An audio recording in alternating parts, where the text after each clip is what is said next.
Hallelujah. ഞാനിപ്പോൾ നിൽക്കുന്നത് Himachal പ്രദേശിലുള്ള സിംലയിലെ cent Michael's ദേവാലയത്തിലാണ്. ദേവാലയത്തിലേക്ക് രാവിലെ കടന്നു വരാൻ വളരെ ബുദ്ധിമുട്ടി. നല്ല കയറ്റമാണ്, കുന്നിൻ്റെ മുകളിലാണ് ഇതിരിക്കുന്നത്. നിരപ്പായ വഴിയിൽ കൂടി 10 കിലോമീറ്റർ നടക്കുന്നതിനേക്കാളും ബുദ്ധിമുട്ടാണ് ഇതൊരു 1/2 കിലോമീറ്റർ നടക്കുക എന്നുള്ളത്.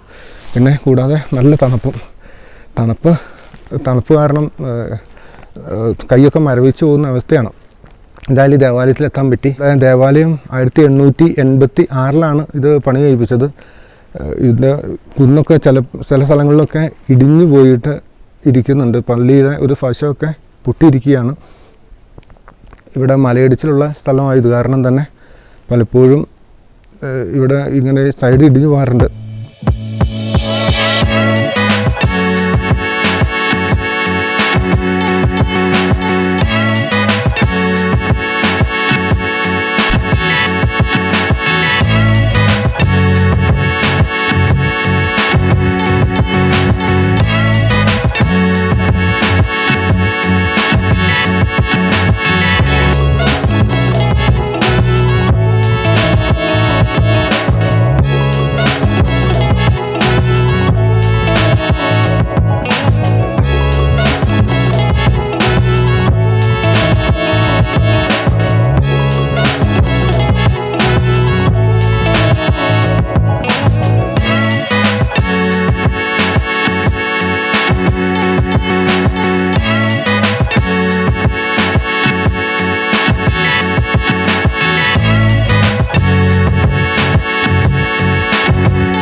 മർക്കോസിൻ്റെ സുവിശേഷം 2-ാം അധ്യായം അതിൻ്റെ 17-ാമത്തെ തിരുവചനത്തിലൂടെ പറയുന്നുണ്ട്, ആരോഗ്യമുള്ളവർക്കല്ല രോഗികൾക്കാണ് വൈദ്യരെ കൊണ്ട് ആവശ്യം.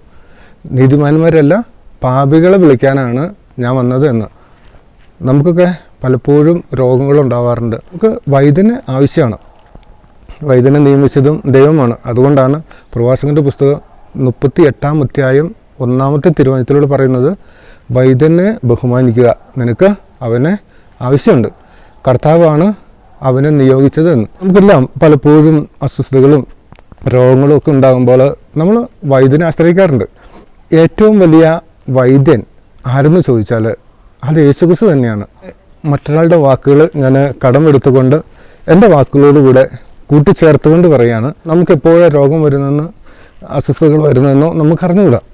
അപ്പോൾ നമുക്ക് എപ്പോഴും ഒരു ഡോക്ടറുടെ സഹായം ആവശ്യമാണ്. ഏറ്റവും വലിയ ഡോക്ടറുടെ പേര് ഈശോ മിശിഹ എന്നാണ്. ഈശോ മിശിഹായുടെ ബിരുദം എന്താ? ദൈവത്തിൻ്റെ പുത്രൻ എന്നാണ്. രാജനായ സ്വർഗത്തിൻ്റെ അധിപനായ സ്വർഗത്തിൻ്റെ പുത്രൻ എന്നൊരു ബിരുദമാണ് ഈശോയ്ക്കുള്ളത്. എന്ത് മാസ്റ്ററാണ്, ഏത് കോഴ്സിലാണ് പഠിച്ചതെന്ന് ചോദിച്ചാൽ രാജാക്കന്മാരുടെ രാജാവാണവൻ. പ്രപഞ്ചത്തിൻ്റെ രാജാവെന്ന ഡോക്ടറേറ്റ് എടുത്തവൻ, ഈ പ്രപഞ്ചത്തിൻ്റെ രാജാവായി വാഴുന്നവൻ. മെഡിക്കൽ അസിസ്റ്റൻ്റ് ആരാന്ന് ചോദിച്ചാൽ പരിശുദ്ധാത്മാവാണ്. പരിശുദ്ധാത്മാവിലൂടെയാണ് ഈശോ മിശിഹ എല്ലാം സാധിക്കുന്നതും. അതേ പരിശുദ്ധാത്മാവ് തന്നെയാണ് നമുക്ക് വാഗ്ദാനം ചെയ്തിട്ട് തന്നിട്ടുള്ളതും. അവൻ്റെ അനുഭവം എന്താണ്? അസാധ്യമായ കാര്യങ്ങൾ പരിഹരിക്കുക എന്നുള്ളതാണ്. ക്യാൻസർ രോഗം വരുന്നു, മുടന്തർ നിൽക്കുന്നു, അന്ധർക്ക് കാഴ്ച ലഭിക്കുന്നു, വികലർക്ക് കേൾവി ലഭിക്കുന്നു. അങ്ങനെ 100 കാര്യങ്ങൾ യേശുവിൻ്റെ അനുഭവത്തിൽ കൂടി നമുക്ക് കാണുവാൻ സാധിക്കും. അവനെപ്പോഴാണ് നമ്മളെപ്പോഴും സേവിക്കുന്നത്? 24 മണിക്കൂറും നമ്മൾ സേവിക്കുകയാണ്, ഒരു വിശ്രമമില്ലാതെ. നമ്മൾ ഏത് രാത്രിയിലും യേശുവിനെ വിളിച്ചപേക്ഷിച്ചാൽ പോലും ആ സമയത്ത് തന്നെ നമുക്ക് ഉത്തരം തരുന്നുണ്ട്. ഏത് സ്പെഷ്യലൈസേഷനാണ് ഈശോ എടുത്തിട്ടുള്ളത്? അത്ഭുതങ്ങൾ ചെയ്യുന്നു. ഈ ലോകത്തിലെ ഏതെങ്കിലും ഡോക്ടർമാർക്ക് ചെയ്യാൻ കഴിയുന്ന കാര്യമാണോ? ഈ ലോകത്തിലെ ഏതെങ്കിലും രാഷ്ട്രീയക്കാർക്ക് ചെയ്യാൻ കഴിയുന്ന കാര്യമാണോ? ഇത്ര അത്ഭുതങ്ങൾ ചെയ്യുന്നത്? നമ്മുടെ കണ്ണുകൾക്ക് വിശ്വസിക്കാനാവാത്ത, നമ്മുടെ കരങ്ങളെ കൊണ്ട് ചെയ്യാനാവാത്ത ഒരുപാട് അത്ഭുതങ്ങൾ ഈശോ ചെയ്യുന്നുണ്ട്. അവൻ ചെയ്യുന്ന കാര്യങ്ങളൊക്കെ വിശ്വാസത്തിൻ്റെ പുറത്താണ്. ഒരു ഉപകരണമാണ് വിശ്വാസം. ദൈവത്തോടുള്ള, തൻ്റെ പിതാവിനോടുള്ള വിശ്വസ്തതയുമാണ് ഈ അത്ഭുതങ്ങളെല്ലാം ചെയ്യുവാൻ അവനെ പ്രേരിപ്പിച്ചത്. ഈശോ തരുന്ന സമ്മാനം എന്താ? വലിയൊരു കൃപയാണ്.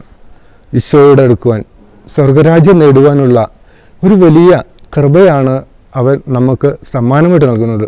എവിടെയാണ് രേഖപ്പെടുത്തിയിരിക്കുന്നത്? വിശുദ്ധ ബൈബിളിലാണ്. ലോക ചരിത്രത്തിൽ ഏറ്റവും കൂടുതൽ വിറ്റഴിക്കപ്പെടുന്ന പുസ്തകം, ഏറ്റവും കൂടുതൽ ആളുകൾ വായിക്കുന്ന പുസ്തകം വിശുദ്ധ ബൈബിളാണ്. ഈ ബൈബിളാണ് അവൻ്റെ പുസ്തകം.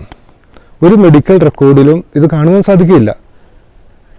ഒരു ലൈബ്രറികളിലും മറ്റൊരു പുസ്തകങ്ങളിലും യേശുവിൻ്റെ അത്ഭുതങ്ങളെക്കുറിച്ച് ഇത്ര അധികമായിട്ട് നമുക്ക് കാണുവാൻ സാധിക്കില്ല.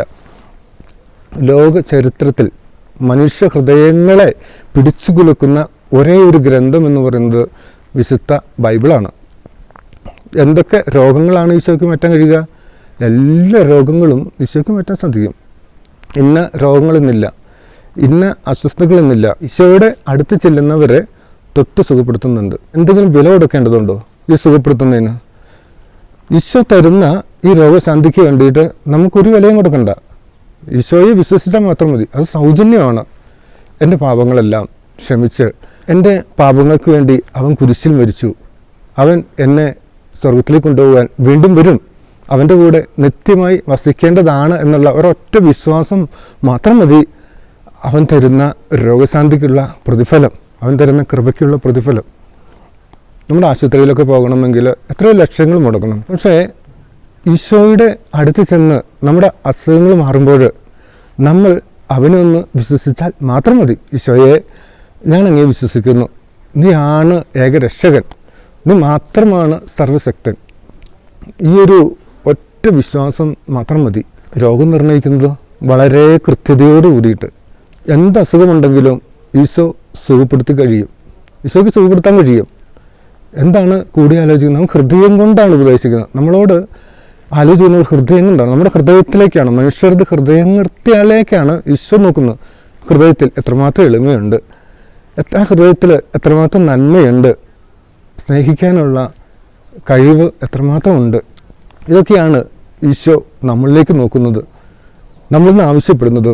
ഈ ഡോക്ടറെ നമ്മളൊന്ന് സന്ദർശിക്കാൻ വേണ്ടി, ഈ ഡോക്ടർ എൻ്റെ വീട്ടിലേക്ക് വരുവാൻ വേണ്ടിയിട്ട് നമ്മളൊന്ന് ആഗ്രഹിച്ചിട്ടുണ്ടോ?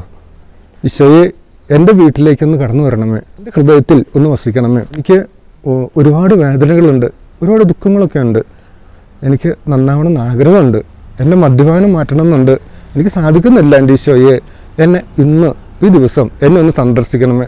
അങ്ങയുടെ ആ സ്റ്റെതസ്കോപ്പ് വെച്ച്, അങ്ങയുടെ കരങ്ങൾ വെച്ച് എന്നെ ഒന്ന് ശുശ്രൂഷിക്കണം. എൻ്റെ ഹൃദയത്തിൽ എന്താണ് എൻ്റെ കുറവുകളെന്ന് ഒന്ന് കണ്ടുപിടിച്ചുകൊണ്ട് എൻ്റെ ജീവിതത്തെ സ്വതന്ത്രമാക്കി നിൻ്റെ ജീവിതത്തോട്, നിൻ്റെ ഹൃദയത്തോട് ചേർത്തുകൊണ്ട് എന്നെ ഒന്ന് വന്ന് കാണുവാൻ നമ്മൾ പ്രാർത്ഥിച്ചു കഴിഞ്ഞാൽ, ഒന്ന് ഈശോയെ വിളിച്ചു കഴിഞ്ഞാൽ ഈശോ ഇന്ന് നമ്മളെ സന്ദർശിക്കാൻ പറ്റും. രസതന്ത്രത്തിൽ വെള്ളത്തെ വീഞ്ഞാക്കി മാറ്റി. യോഹന്നാൻ്റെ സുവിശേഷം 2-ാം അധ്യായം 1 മുതൽ 11 വരെയുള്ള തിരുവചനം നമുക്ക് കാണുന്നുണ്ട്. വെള്ളത്തെ വീഞ്ഞാക്കി മാറ്റിയത്. ഏതെങ്കിലും ശാസ്ത്രലോകത്തിന് വെള്ളത്തെ വീഞ്ഞാക്കി മാറ്റുവാൻ സാധിച്ചിട്ടില്ല. പക്ഷേ ഈശോ അത് സാധിച്ചു. അവൻ്റെ ജീവിതം എന്ന് പറയുന്നത് സാധാരണ ഗർഭം ധരിക്കാതെയാണ്, പരിശുദ്ധാത്മാവിനാലാണ് അവൻ ജനിച്ചത്. ശാസ്ത്രലോകത്തെ പോലും എങ്ങനെയാണിത് സാധിക്കുക എന്ന് ചിന്തിപ്പിക്കുന്ന വിഷയം. ഈശോ ചെയ്യുന്ന കാര്യങ്ങൾ ആർക്കും കണ്ണുമടച്ച് വിശ്വസിക്കാം. പക്ഷെ എങ്ങനെ ചെയ്യുന്നു എന്ന് ഭൗതിക ശാസ്ത്രം വെച്ച് നോക്കിയാൽ പോലും നമുക്ക് ചിന്തിക്കുവാൻ സാധിക്കില്ല. കാരണം ഈശോ വെള്ളത്തിന് മുകളിലൂടെ നടക്കുന്നു, സ്വർഗത്തിലേക്ക് കയറി പോകുന്നു. നമ്മുടെ ശരീരം വെള്ളത്തിന് മുകളിലൂടെ നടക്കുവാൻ നമുക്ക് സാധിക്കുകയില്ല. വള്ളം വെള്ളത്തിൻ്റെ മുകളിൽ പൊങ്ങി കിടക്കുന്നത് പോലെ നമ്മുടെ ശരീരത്തിന് വെള്ളത്തിൻ്റെ മുകളിൽ പൊങ്ങി കിടക്കുവാൻ സാധിക്കില്ല. പക്ഷേ ഈശോയ്ക്ക് അതിന് സാധിക്കുന്നു. അവൻ ദൈവപുത്രനാണ്, അവൻ മിശിഹായാണ്. നമ്മൾ കടയിൽ പോയി കുറച്ച് അരി മേടിച്ചു കഴിഞ്ഞാൽ, നമുക്ക് 1 കിലോ അരി വാങ്ങിക്കഴിഞ്ഞാൽ എത്ര ആളുകൾക്ക് അത് ഭക്ഷിക്കാൻ സാധിക്കും? വന്നാൽ 6, ഇതിലും കൂടിയാൽ 7 പേർക്ക്. പക്ഷേ ഈശോ ഇവിടെ ഗണിതശാസ്ത്രപരമായി ചിന്തിച്ചു കഴിഞ്ഞാൽ പോലും ഈശോ ഇവിടെ 5 റൊട്ടിയും 2 മീനും കൊണ്ട് 5000 പേർക്കാണ് ഭക്ഷണം നൽകിയത്. എങ്ങനെ സാധിക്കുന്നു? ഈശോയ്ക്ക് മാത്രം സാധിക്കുന്ന കാര്യം. ഈശോയിൽ വിശ്വസിക്കാൻ ഇതിനപ്പുറം എന്താണ് നമുക്ക് ആവശ്യമുള്ളത്? വൈദ്യശാസ്ത്രത്തിന് അദ്ദേഹം ഒരു മരുന്നും നിർദ്ദേശിച്ചിട്ടില്ല. നിങ്ങൾ പാരസെറ്റമോൾ കഴിക്കണമെന്നോ, ഏതെങ്കിലും മരുന്ന് കഴിക്കണമെന്നോ, കഫ് സിറപ്പ് കഴിക്കണമെന്നോ ഒന്നും ഈശോ നിർദ്ദേശിച്ചിട്ടില്ല. ഓരോ രോഗികളെയും തൊട്ട് സുഖപ്പെടുത്തുകയും ചെയ്തേ. അന്ധരെയും മുടന്തരെയും എല്ലാം തൊട്ട് സുഖപ്പെടുത്തുകയും അവൻ്റെ വാക്കിനാൽ ഒരു വാക്കുരുവിട്ടുകൊണ്ട് സുഖപ്പെടുത്തുകയാണ് ചെയ്തത്, തൊട്ട് സുഖപ്പെടുത്തുകയാണ് ചെയ്തത്. അവന് മുമ്പും അവന് ശേഷവും അവനെക്കുറിച്ച് പറയപ്പെട്ടിട്ടുണ്ട്. ഈശോ ജനിക്കുന്നതിന് മുമ്പ് ഈശോയുടെ ജനനത്തെക്കുറിച്ച്, ഈശോയ്ക്ക് എന്തൊക്കെ ചെയ്യുമെന്നും ഈശോ എങ്ങനെ മരിക്കുമെന്നെല്ലാം ഈശോ ജനിക്കുന്നതിനും നൂറ്റാണ്ടുകൾക്ക് മുമ്പ് തന്നെ പറയപ്പെട്ടിട്ടുണ്ട്. ഈശോയാണ് ആദ്യവും അന്തവും തുടക്കവും ഒടുക്കവുമെല്ലാം. അവനിലൂടെ അല്ലാതെ ആരും പിതാവിൻ്റെ അടുക്കൽ വരുന്നില്ലെന്ന് വിശുദ്ധ ബൈബിളിൽ വ്യക്തമായിട്ട് എഴുതിയിട്ടുണ്ട്. ഈശോ മാത്രമാണ് ഏക വഴി, വേറെ ഒരു വഴിയുമില്ല. യോഹന്നാന്റെ സുവിശേഷം 14-ാം അധ്യായം 6-ാമത്തെ തിരുവചനം, ഈശോ മാത്രമാണ് ഏക വഴിയുള്ളൂ. സ്വർഗത്തിലെത്തണമെങ്കിൽ വേറെ ഒരു കുറുക്കുവഴികളുമില്ല, ഈശോ മാത്രമേ ഉള്ളൂ. ഏത് ജാതിയിൽപ്പെട്ടവനായാലും ഏത് വിഭാഗത്തിൽപ്പെട്ടവനായാലും ഈശോയെ അറിയുവാൻ അവന് അവസരമുണ്ട്. അത് കണ്ടെത്തുക. ഈശോയിലൂടെ മാത്രമേ സ്വർഗത്തിൽ എത്തുവാൻ സാധിക്കുകയുള്ളൂ. അവൻ ദൈവപുത്രനാണെന്ന്, അവൻ ഈ ലോകത്തിലേക്ക് വന്നു എന്നും നമ്മുടെ പാപങ്ങൾക്കെല്ലാം പരിഹാരമായി എന്നും ആ പാപങ്ങളെല്ലാം ഏറ്റെടുത്തു എന്നും നമ്മൾ വിശ്വസിച്ചുകൊണ്ട് ഏറ്റുപറയുമ്പോൾ നമുക്ക് അവനോടുകൂടെ വഴിയാൻ സാധിക്കും. ലോക ചരിത്രത്തിലെ ഏറ്റവും വലിയ മനുഷ്യൻ ആരാണെന്ന് ചോദിച്ചാൽ ഒറ്റ ഉത്തരവേ ഉള്ളൂ, അത് ഈശോ തന്നെയാണ്. കാരണം ഈശോയ്ക്ക് ദാസന്മാരാരും ഇല്ലായിരുന്നു. എന്നിട്ടും ചുറ്റുമുള്ളവർ അവനെ കർത്താവെന്ന് വിളിച്ചു. ഈശോയ്ക്ക് ദാസന്മാരാരും ഇല്ലായിരുന്നു, കർത്താവെന്ന് വിളിച്ചു. ഈശോയ്ക്ക് വിദ്യാഭ്യാസ യോഗ്യതകളൊന്നുമില്ല, ബിരുദം എടുത്തിട്ടില്ല, കോളേജുകളിൽ പഠിച്ചിട്ടില്ല. പക്ഷേ അവന് മാസ്റ്റർ എന്നാണ് വിളിച്ചിരുന്നത്. വിദ്യാഭ്യാസം ഉണ്ട് എന്ന് വാദിച്ചിരുന്ന ഫരിസേയരെയും യഹൂദന്മാരെയൊക്കെ വാക്കുകൊണ്ടുപോലും ഈശോ ഉത്തരവിട്ടിച്ചിരുന്നു. ഈശോ ഒരിക്കലും മെഡിസിൻ പഠിച്ചിട്ടില്ല, പക്ഷേ വലിയൊരു ഡോക്ടർ എന്ന പദവി, സർട്ടിഫിക്കറ്റ് ആളുകൾ കൊടുത്തു. ഈശോയ്ക്ക് ഒരു സൈന്യമില്ലായിരുന്നു, ഒരു സംഘടനയില്ലായിരുന്നു. പക്ഷേ മുമ്പിലുണ്ടായിരുന്ന എല്ലാവരും, രാജാവ് പോലും ഈശോയുടെ മുമ്പിൽ കുമ്പിട്ട് നിന്നു. സൈന്യബലത്താലല്ല, കരബലത്താലല്ല, ഈശോയുടെ വചനം കൊണ്ടാണ്, ദൈവത്തിൻ്റെ വചനം കൊണ്ടാണ് അവൻ നേടിയത്. എല്ലാവരുടെ ഹൃദയത്തെ നേടിയത് ഈശോയുടെ വചനം കൊണ്ടാണ്, സ്നേഹം കൊണ്ടാണ്. സ്നേഹമാണ് അവിടുത്തെ മുഖമുദ്ര. തന്നെ ബലിയർപ്പിച്ചുകൊണ്ടാണ് അവൻ ലോകത്തെ കീഴടക്കിയത്. ഒരു യുദ്ധവും ഈശോ നടത്തിയിട്ടില്ല, പക്ഷേ ഈശോ ലോകത്തെ കീഴടക്കുക തന്നെ ചെയ്തു. ഈശോ ഒരു കുറ്റവും ചെയ്തിട്ടില്ല, പക്ഷേ എന്നിട്ടും അവൻ ക്രൂശിക്കപ്പെട്ടു, അവനെ അടക്കം ചെയ്തു. പക്ഷേ ആ കല്ലറകൾക്കൊന്നും ഈശോനെ അടച്ചിടുവാൻ സാധിച്ചില്ല. ഈശോനെ അടച്ചിടാൻ സാധിച്ചിട്ടില്ല. അവൻ 3-ാം ദിവസം ഉയർത്തെഴുന്നേൽക്കുക തന്നെ ചെയ്തു. ഉയർത്തെഴുന്നേറ്റ് സ്വർഗത്തിലേക്ക് പോകുമ്പോൾ അവനൊരു വാഗ്ദാനം കൂടി നൽകിയിട്ടുണ്ട്. അവൻ തിരിച്ചു വരും, ഞാൻ തിരിച്ചു വരും. തന്നിൽ വിശ്വസിക്കുന്നവരെ തന്നോട് ചേർക്കുവാൻ, തന്നെ സ്നേഹിക്കുന്നവരെ തൻ്റെ മാറോട് ചേർക്കുവാൻ അവൻ വിളിക്കുവാൻ വരുമെന്നുള്ള ഒരു വാഗ്ദാനം കൂടി നമുക്ക് നൽകിയിട്ടുണ്ട്. വിശുദ്ധ ബൈബിളിലുള്ള 3/4% വാഗ്ദാനങ്ങളും നിറവേറി കഴിഞ്ഞതാണ്. അങ്ങനെയെങ്കിൽ ഈശോ പറഞ്ഞിട്ടുള്ള ബാക്കി വാഗ്ദാനങ്ങളും നിറവേറാതിരിക്കുമോ? ഒരിക്കലുമില്ല. ഈശോ വരിക തന്നെ ചെയ്യും, ഇതും നിറവേറുക തന്നെ ചെയ്യും. ഇത്രയധികം സ്നേഹിക്കുന്ന, ഇത്രയധികം നമ്മളെ കാത്തുപരിപാലിക്കുന്ന ഒരു നേതാവിനെ, ഒരു രക്ഷകനെ സേവിക്കുവാൻ കഴിയുക എന്നത് എത്രയോ അഭിമാനകരമാണ്. ക്രിസ്തുവിൻ്റെ കൂടെ നടക്കുക എന്നുള്ളത് എത്രയോ അഭിമാനകരമാണ്. ആ നേതാവിനെ നമ്മുടെ സ്വന്തമായിട്ട് സ്വീകരിക്കാൻ, ആ നേതാവിനെ എൻ്റെ ഉള്ളിലേക്ക്, എൻ്റെ ഹൃദയത്തിലേക്ക്, എൻ്റെ ഭവനത്തിലേക്ക്, എൻ്റെ കുറവുകളിലേക്ക്, എൻ്റെ ബലഹീനതകളിലേക്കൊക്കെ ഒന്ന് സ്വീകരിക്കാൻ പഠിച്ചാൽ നമ്മുടെ ജീവിതം എത്രയോ സന്തോഷകരമാകും. അതുകൊണ്ട് നമുക്ക് പ്രാർത്ഥിക്കാം. ഈശോയെ, നിന്നെ ഞാൻ സ്നേഹിക്കുന്നു, നീ എൻ്റെ ഉള്ളിലേക്ക് കടന്നു വരണമേ, എൻ്റെ ഹൃദയത്തിലേക്ക് നീ ഒന്ന് വാസമുറപ്പിക്കണമേ, എൻ്റെ കുടുംബത്തിൽ രക്ഷകനും നാഥനുമായിട്ട് നീ ഒന്ന് വാഴണമേ. ഞാൻ നിന്നെ വിശ്വസിക്കുന്നു, ഞാൻ നിന്നെ ഏറ്റുപറയുന്നു. നീ മാത്രമാണ് സത്യം, നീ മാത്രമാണ് ഏകരക്ഷകൻ, നീ മാത്രമാണ് വഴി. കർത്താവേ, നിൻ്റെ കൂടെ, നിൻ്റെ സ്വന്തമായിട്ട് എന്നെയും സ്വീകരിക്കണമേ. നമുക്ക് പ്രാർത്ഥിക്കാം.